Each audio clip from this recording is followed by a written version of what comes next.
Welcome back. Lots of breaking news right now. Speaker of the House, Nancy Pelosi, just pretty much said the Democrats will not move to impeach the president. She left herself a caveat, though. And just a moment ago, John Brennan told me he doesn't have any doubt that the president will pardon Paul Manafort. Joining me now is a member of the House Intelligence and Judiciary Committees, California Democrat Eric Swalwell. He's also made trips to the early 2020 presidential primary states. Congressman, thank you for joining us.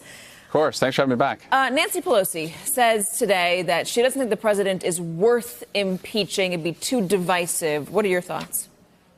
Well, no one is above the law. And so if we find from the Mueller report or our own investigations that the president has broken the law, we're not going to have a choice. But we're not there yet. There's evidence that he has, but evidence is not a conclusion. So we should move toward, a conclusion. But I also understand the sentiment that this president, at least, he's not worth talking about impeachment until we have evidence, because the American people want us to talk about reducing the cost of prescription drugs, getting transportation and infrastructure projects in their communities to connect the disconnected. So there's a lot we can do. There's a lot we already have done with background checks and updating the Voting Rights Act. So I think we're going to stay focused, but he's not getting a free pass, certainly not the free pass that he's gotten in the past 2 years. Where is the bar? Because Nancy Pelosi did leave herself an out, but she did say this, and John Brennan pointed it out a number of times while he was here. She says impeachment is so divisive to the country that unless there's something so compelling and overwhelming and, key point here, bipartisan, I don't think we should go down that path because it divides the country, and he's just not worth it. Bipartisan is an operative word, I think, in that sentence. You might find crimes, but do you think there's going to be a bipartisan consensus to impeach him if you do find those crimes, or if Mueller does come out with something pretty egregious in his report?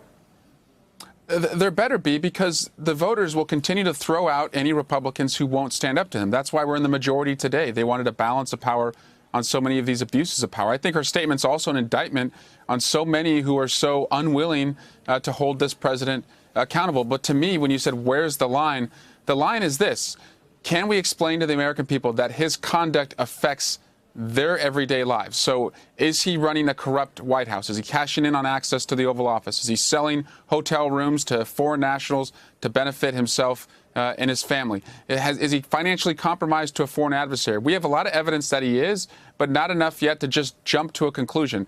Essentially, Katie, we're not going to do Donald Trump justice for Donald Trump. Otherwise, he'd be gone by now. We're going to follow the rule of law that he is so unwilling to follow. But if the standard is bipartisan support for impeachment, is that basically saying that the Democrats and everyone is going to have to wait for the 2020 election and to let the voters decide whether the president should be the president? Well, again, I still have hope, call me naive, that there will be Republicans who will see this conduct, that if it does cross the line into conclusively violating the law, that they will step forward and will do what we have to do. But, in many senses, it may be better that the voters just throw him out himself. I will make this prediction to you right here today, Katie. Donald Trump is not going to be the president in 2021. And it's aside from the corruption that we're seeing right now in the White House, it's because too many people were promised that they would do better, and instead they have a top-floor economy where all the benefits have gone and stayed on the top floor while everyone else works and runs in place, and it's not coming to them. And we can indict him and make that case. What about the hush money payments? Michael Cohen presented Congress with the checks. Rudy Giuliani told Sean Hannity that the president was writing him checks to pay him back for the hush money payments.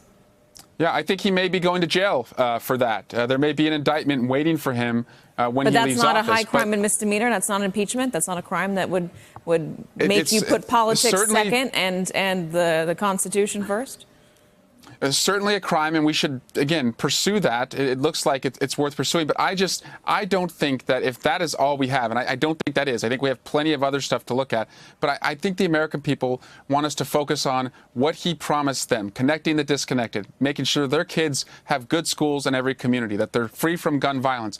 That's what we're going to focus on. But yes, he is a different president than he was in the last 2 years in that, he's not completely restricted, but we've put an ankle monitor on him. Now, when he does this outrageous conduct, we can actually check and put balances against him, and that's a much better place than we were before. Are you concerned about the precedent that Republicans set first, and now Democrats might be setting as well, for what the bar is for impeachment for a future president? If this president of the United States, with all the allegations that are out around him, and there are a number of them in a number of different arenas, but even just with the campaign finance violation, if that isn't enough, are you concerned about what that means going forward?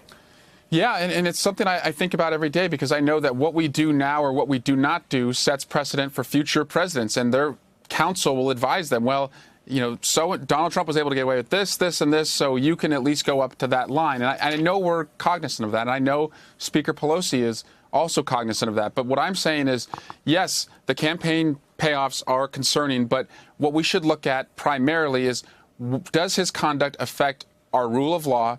Does it affect our national security and that he's financially compromised? That's what I think we should focus on most. And if we find that he crossed, those red lines, I think we're going to have the bipartisan support to move to impeach. But right now, I think there's other issues that we should be focused on while we do the job of oversight. And again, he has a check on him that he didn't have before, and I think we all could breathe a little bit more sigh of relief under this new Congress. Congressman, are you running for president? I'm getting close. I've got a plan to make a decision very soon. And it's because, Katie, I see that so many people work hard, but they see that promise of America is not coming to them. I was the first in my family to go to college. My parents believed I would do better than they did. And I see across America that is not true in too many places. And I think being a generational candidate who can bring optimism and a go big, be bold solution to so many of these issues, that I could make sure that promise of America reaches all Americans. So Sounds I look forward to telling you and others. Yes. You're getting me pretty close here, Katie, but I'm going to make that decision by the end of the month. Got it. Congressman Eric Swalwell. Congressman, thank you very much for joining us. My pleasure.